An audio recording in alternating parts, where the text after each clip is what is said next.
大家好，我係九叔。今日要講嘅係一單轟動日本嘅 OT 過勞死嘅慘劇。OT 作為香港人，無論你係做邊一行，差別只係 OT 得多，略或係 OT 得少嘅啫。但有啲 OT 其實係咪可以避免到呢？無論你係搏緊上位，略或係默默啞忍緊，希望大家睇完呢一單悲劇都會有少少嘅啟發。用健康甚至用條命嚟上位，或者純粹咬份乾身，係咪真係值得呢？日本就有一位年輕有為，過身時只係得26歲嘅專科醫生，因為長時間冇假放，喺離世前3個月每個月瘋狂 OT 185粒鐘，最終患上咗抑鬱症，不堪精神嘅折磨，選擇輕生，離開咗呢一個世界。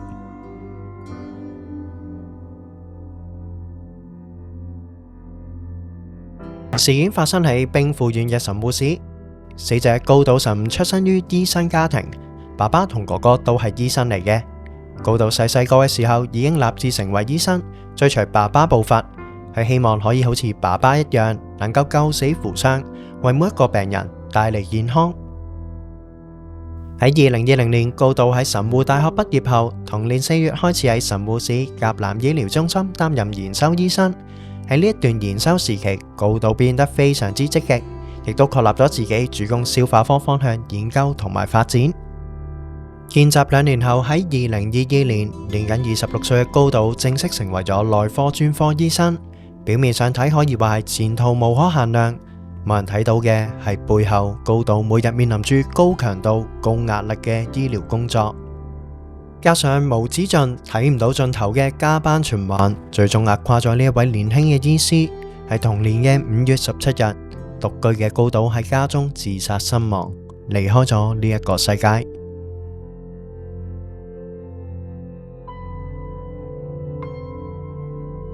對於高島醫生因乜嘢原因而自殺離世呢？根據高島媽媽高島純子公開接受日本傳媒採訪嘅講法，高島家屬認為係因為長時間被逼勞動所導致嘅。媽媽純子憶述喺2022年2月左右開始，高島就幾乎冇放假休息過，每日清晨5點半起身返工，夜晚11點先收工返屋企。而且喺高島擔任消化科專科醫生嘅時期，甲南醫療中心係冇其他消化科嘅專科醫生㗎，即係冇任何職務重疊嘅同事可以分擔到高島嘅工作，需要高島醫生一腳踢單獨照料消化科嘅病人。同年4月開始，高島精神狀況出現咗明顯嘅變化，返老家時總係表情陰沉，黑起塊面，言語間、訊息間亦都經常恍惚。例如不滿工作時間真係好長，抱怨冇任何事令佢值得開心，冇任何嘢令佢可以提得起勁。媽媽純子亦都提到，去探望高島嘅時候，亦都發現佢嘅郵箱塞到滿晒爆晒都冇人理，雪櫃除咗啫喱飲品外係冇任何嘅其他嘢。而高島喺實習生時期經常會聽下音樂，睇下棒球賽，但呢一切愛好通通無暇理會。高島喺屋企呢就好似行屍走肉咁，純子就形容高島嘅表情就好似能劇嘅面具一樣僵硬，目無表情。喺呢一段時間，高島亦都多次出現過情緒失控嘅情況，佢就曾經同媽媽哭訴，如果1個星期冇2個星期日，佢就冇辦法可以按時完成到工作，有冇人可以幫下佢？希望聽日一切都會結束啦。喺自殺前，高島亦都曾經發過信息俾媽媽，信息就話：我就嚟要死啦，我要崩潰啦！若再冇得休息，一切都可能會崩潰。當時媽媽純子亦都察覺情況好唔對路，每晚都會去探望獨居嘅寶貝仔，亦都建議不如幫佢請假，好好休息調整一下啦。但高島諗都唔使諗就立即拒絕，佢話如果請假呢，就唔使再返去啦。而壓倒駱駝嘅最後一根草就係高島要為學術嘅會議簡報製作幻燈片。呢一項額外嘅工作喺2月份、3月份同埋5月份都係由高島醫生所負責㗎。高島認為根本冇可能喺截止日期度交出作品，令佢每日憂心到根本瞓唔着。時間去到5月17日，亦即係高島醫生自殺當日，喺下午嘅1點左右。啱啱順子就收到高島傳嚟嘅訊息，先同你講聲對唔住，今朝腦海閃過啲好奇怪想法，不過冇事嘅，我唔會嘈醒你噶，唔使擔心。媽媽順子覺得訊息嘅內容令佢感到非常之不安，但無論打幾多次電話俾高島都係冇人接聽，所以立即趕到高島嘅住所。但好可惜嘅係，高島已經選擇咗喺屋企嘅衣帽間度上吊自殺，離開咗人世。喺書台度留有一封遺書。高島醫生嘅遺書有一段係寫俾爸爸媽媽嘅。高島醫生感激父母對佢嘅支持。喺佢無止盡嘅工作期間，爸爸打電話關心佢，媽媽親自去醫院探佢，俾咗佢好大嘅鼓勵。錯嘅唔係任何人，好對唔住。佢亦都安慰媽媽順子，直到最後非常之感謝你，或者會有更好嘅選擇，可惜係我唔能夠選擇，千祈唔好自責，我愛你。另外遺書有一段係寫俾醫院嘅同事。高島醫生就話，雖然有啲強迫自己，但睇嚟已經去到極限啦。工作上冇做到任何嘅貢獻，仲要令大家多咗嘢做，為大家帶嚟咗麻煩，好對唔住。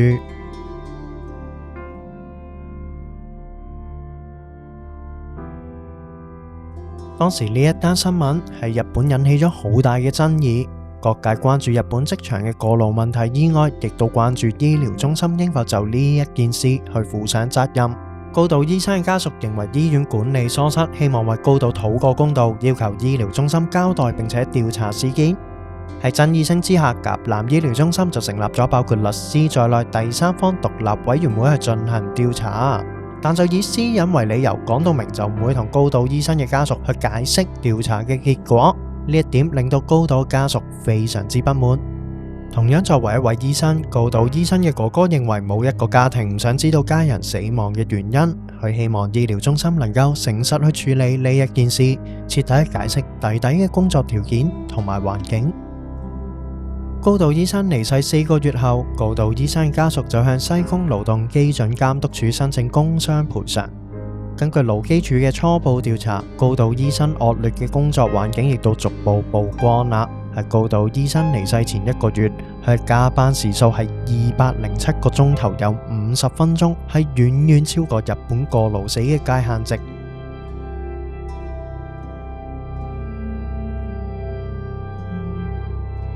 時隔1年後，西宮勞動基準監督署發表咗詳細嘅調查報告。報告就指高島醫生喺2022年2月6日起連續工作100日，中間係冇放過1日假㗎。高島醫生離世前3個月嘅平均加班時數係超過185個鐘頭，工時係遠超日本工傷嘅事故標準。勞基署判斷，因為長時間工作導致高島醫生罹患咗抑鬱症，裁定事件為工傷事故。甲南醫療中心需要支付大約130萬日元嘅加班費俾死者嘅家屬。就勞基署嘅裁定，甲南醫療中心以院長具英成為中心，就事件召開咗記者會。具英成估計勞基署主要係根據打卡時間嚟估算員工嘅辦公時間，而佢所認知醫療中心就冇工作負擔過重嘅情況，只係承認如果單計打卡時間嘅話，高島醫生嘅工作時間的確係長嘅，但佢認為調查本身係並無說服力。具英成就解釋指，醫生嘅工作自由度係非常之高㗎，兼顧日常工作同時喺自主嘅工作範疇內需要自我提升，例如透過自修嚟自我完善，就好似硬幣有兩邊一樣，公同埋字係並存㗎。自修項目就例如準備研究項目啦、寫論文啦，或者會議演講，亦包括小休或者根據自己嘅生理需要偷偷瞌一陣。以上項目呢，就唔係院方嘅硬命令或者指示嚟㗎。亦正因為醫生工作享有高度自由，所以唔可以正確計算到工時，亦唔應該加算落加班時間度。亦都強調要求每位醫生要分別呈報自己嘅工作時間同埋自修時間。高島醫生申報嘅加班時間呢，其實只係30小時30分鐘，冇所謂嘅過勞情況，認為院方安排工作量係恰當㗎。院長具英成就記者提問有關高島醫生點解會自殺嘅問題，佢係咁樣答㗎。やっぱり総合的に見てですね、いろんな要素があると思います。でこの場で私このことを推測に基づいて、お話しするのは控えたいと思います。唔通告導醫生就好似院長所講，長時間留喺醫院就係為咗 upgrade 自己？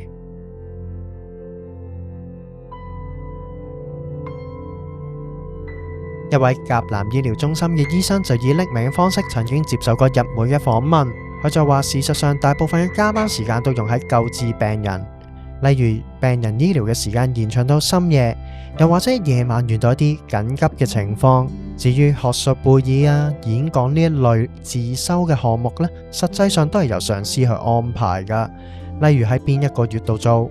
喺乜嘢會議上發表演講。所以呢位醫生呢會理解為上司嘅指示，而唔係自發性嘅自我提升項目。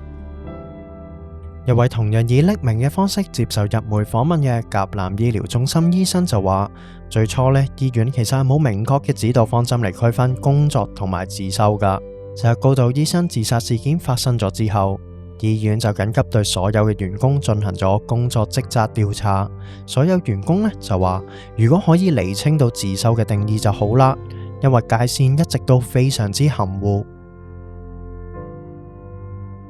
根據周刊文春嘅報導，佢哋就有一段據應承院長喺今年3月3日一次員工說明會嘅錄音。錄音入面雖然冇透露到告導醫生嘅具體加班時間同埋情況，但當中據院長嘅2句說話呢，就充滿咗想像嘅空間啦。第一句就係據院長提醒同事唔可以提、唔可以講告導醫生嘅工作量係有幾大。第二句就係據院長提到佢冇任何嘅材料可以說明告導醫生用咗幾多嘅時間去自修。到底呢2句係咩意思呢？真相就暫時揾唔到啦。但我個人就覺得似乎院方想利用自修呢一個咁含糊嘅點嚟掩蓋告導醫生工作量嘅問題。唔知大家又點諗呢？不妨留言分享話俾我聽，大家交流下。我哋每個星期都會有1至2單嘅日本熱門話題，當然定時會有旅遊片出㗎。有興趣嘅朋友記得免費訂閱我哋嘅頻道，多謝你哋嘅支持。另外，周刊文春唔知透過咩途徑啦，攞到甲南醫療中心內部工作方式改革特別推進室所編寫多個版本嘅醫生加班處理及自我提升指南。指南入邊就釐清翻自修嘅定義，例如研究新療法、新藥物、準備或者反思手術程序等等等等啦。但其實最重要呢，就係呢一條係咁樣寫嘅，同一般公司一樣，醫院醫生嘅勞動管理係有一定規定㗎。每位醫生嘅工作性質係醫療工作定係自修，以勞動標準局嘅通知為準。最終決定呢係根據翻本指南中列出嘅醫院規定，以及你嘅上司。一名現任嘅中層員工就同周刊文春到大呻啦，佢話見到呢一條條文呢就當堂嚇一跳，原來係咪自修呢都係由上司去決定嘅。呢一本指南通過咗，其實醫院嘅工作環境呢，其實係一模一樣嘅，情況係唔會有任何嘅改善。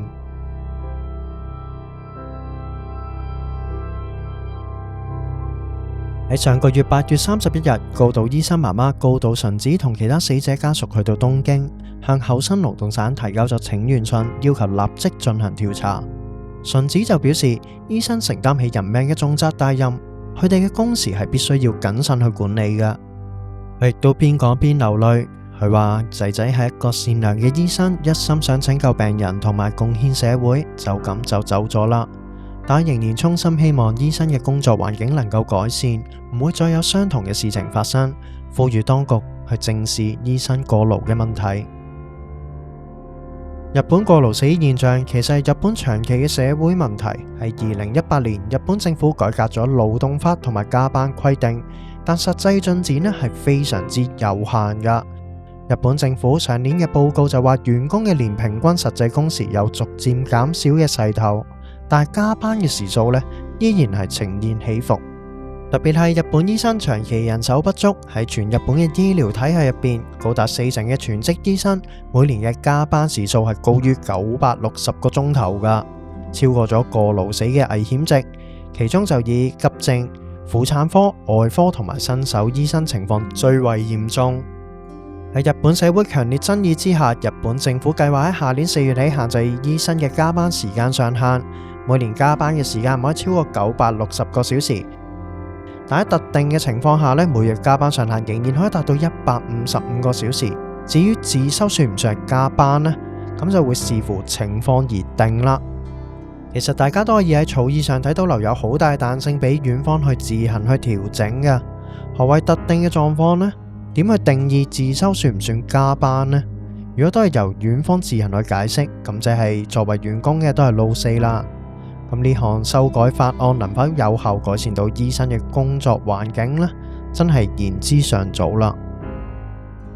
九叔就覺得香港嘅打工仔工作環境同日本都唔會差得幾遠噶啦。仲睇緊呢條片嘅朋友仔，無論你有冇小朋友都好啦，每個家庭都有自己嘅負擔。我都好明白人在江湖身不由己呢一個道理，但係用健康甚至攞條命去換分量，換上位，上個一格半格，真係算係等價交換，值得咩？像九叔身邊有位好朋友嘅同事，就係因為呢幾年不停衝，捱更抵夜，最終呢，佢成功搏到事業想要攀上嘅位置，但係亦都積勞成疾，患咗絕症。佢仲要好後生嘅咋，所以九叔都希望大家搏還搏，攞翻個平衡，保住條命仔，咁樣先有得玩噶嘛。去到最後一部分啦，可能會有部分嘅讀者將來會有興趣去日本做嘢嘅。九叔就訪問咗一位喺日本做嘢嘅香港朋友仔，睇下呢，佢哋喺日本公司做嘢實際情況，同埋有啲咩建議可以俾到大家啦。正常嚟講呢，就間間都有嘅，唔好話日本成個東南亞都有啦。差在多定少啫，同埋有冇補水啊、補鑑解。上一間啦，我就做一個網頁設計公司嘅，有個前輩呢就好搏啦。咁揾客打曲一腳踢就衝業績，佢最癲嗰陣呢係做到深夜噶，翻屋企沖個涼，換件衫咁就翻嚟啊，再劈過噶啦。當然就唔係每一日都係咁嘅，但搏命嗰陣呢，大家都真係可以好搏下噶。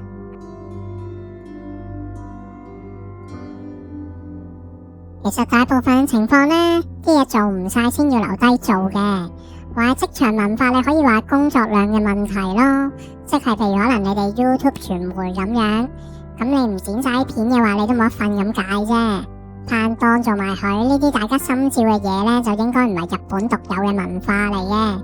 當然，例如外邊啲客啊，其他部門交嘢慢咗啊，咁拖長咗個放工時間都會有關係啦。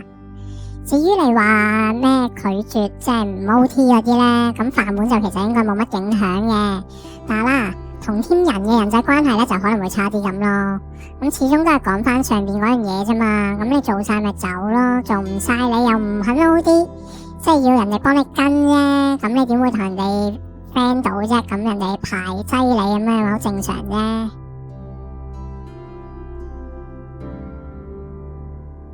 漫畫又好啊，日劇又好啊，甚至係 Twitter 嗰啲呢，好多時都會將啲個別嘅事件放到好大去睇，咁全部都係咁噶啦，用啲好誇張手法引人睇啫嘛。咁但係你自己要識分咯，即係唔好哇完之後你自己就信晒。如果唔係呢，你其實會對好多嘢都會誤解嘅。我就覺得啦，你識日本文化呢，其實仲要識日文嘅，去努力去融入個工作環境，先至唔會有咁大壓力啊，或者你會覺得俾人哋孤立嘅情況咯。你調翻轉好似喺香港情況咁講啫嘛，有個南亞籍啊或者歐美籍嘅新同事新入嚟，佢都要諗辦法融入大家嘅文化，咁先至會做得長同埋做得開心咁解咯。今日條片差唔多啦，輕鬆下啦，香港人。得閒嘅事件真係一單都嫌多啊，所以我哋大家都要加油啊！如果大家中意我哋片嘅話，記得訂閱我哋嘅頻道 ，like 同 share 我哋嘅片，仲要撳埋叮叮鐘啊！咁我哋下條片再見啦，拜拜。